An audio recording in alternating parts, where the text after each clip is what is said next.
Okay, well, Stuart from County Durham, he asks, of all the bass lines you've contributed to Sprout songs, which is your favourite and why? Favourite bass line? Yeah. I think there's about 5 seconds that I liked in... There's a song on Andromeda Heights and Life's a Miracle. How did you know that? Because it's my favourite bass line, that's why. Second verse, just second chorus. You like that? When he's going, yeah. I just like, there's one thing, and I can't remember what it is that I do, but it's the only... Tell someone you love them, It's sort of when you go up and then down again, that's I like it where it goes up. That's my favourite bit. Yeah. That's my favourite bit. Show someone you love them. Don't be scared to care. And if they fall into your... Wow. I shall put it on when I edit this video. Yeah, I like the bit where it goes up. Tell someone you love them. Boom, boom, boom, boom. I like it as it goes up. You like it as it comes back down. Well, I like it both when it goes right. up, especially when it comes back down. You see, the thing is, right, I mean, I would love to be able to play like James Jamerson, who played on all the old Marvin Gaye, What's Going On, all those songs. I would love to be able to play like that, but I don't, you know, you buy the guitar and you still don't sound like him. You buy the book and you learn to read like, you know, and you still don't sound like him. So I reckon it's to do with your fingers. I think that all these people like Prince and James Jamerson and McCartney, it's in the fingers, it's got fuck all to do with the instrument. I think it's just they're born with just their fingers. So yeah. So that would be probably mine. There's a few other things that I've liked, but that would be my favourite, and it's only for about 5 seconds, if that, 2.5 seconds. Oh, thanks. And on a similar note, Ed from New Cross asks, Go on. You know him. He says, did you compose the bass lines to Sprout songs, or was it a collaboration between you and Paddy? Often it was just Paddy. I'd sort of do some of them. He'd come along with the bass line, I'd try and alter it and say no. No, some of them are sort of mine, or there'll be an amalgamation. What happened was that after a certain period of time, he had the demo and facilities to do it all himself, so he'd do everything, the keyboards, the drums, the bass, the high parts. You know, a lot of the high parts and the vocals and things like that, it's probably him, not Wendy. Probably people don't get that. A lot of the guitar lines are probably keyboards. He'd have the capability and sort of he'd be able to do it all. So you'd get a demo and then you'd have to live with the demo for quite a while. Yeah. And so the bass line became sort of just a part of it. We would change some of them. Some of them would change. And I suppose the other thing would be that you record something and then there's somebody sneezing in the background. You record something and then you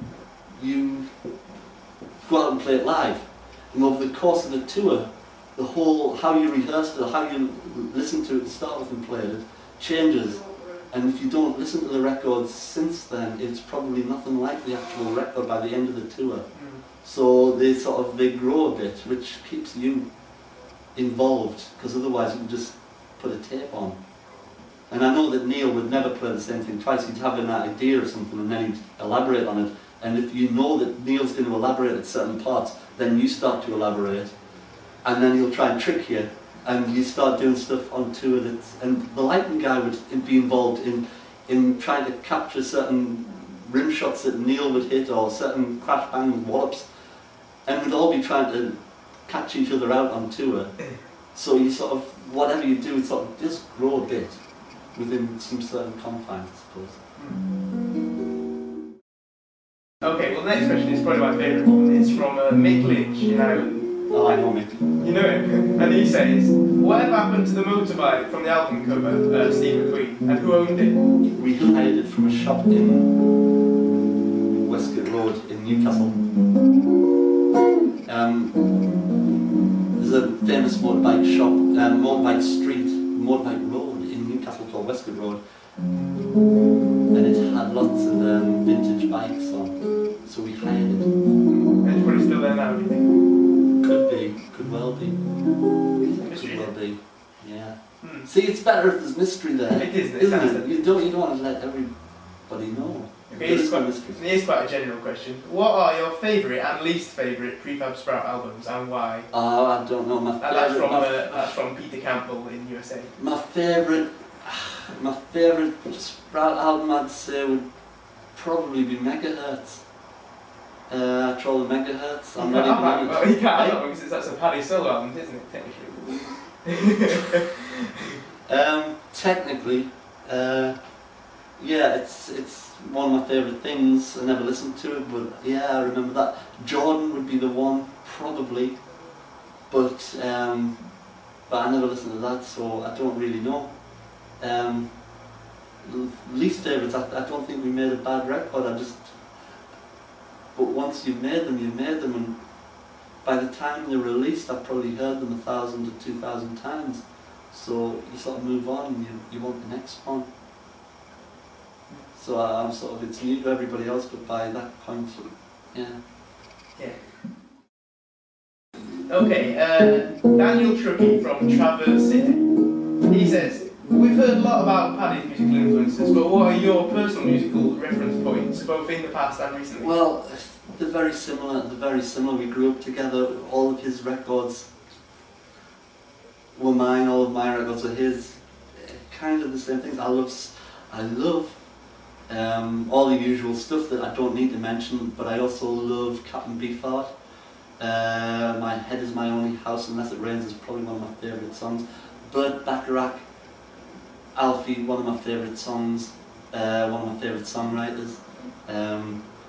Basically, I've always loved songs. Joni Mitchell, anything from Hey Gira, Cotton Spa, Mingus. I think it's one of my favourite albums, Mingus by Joni Mitchell.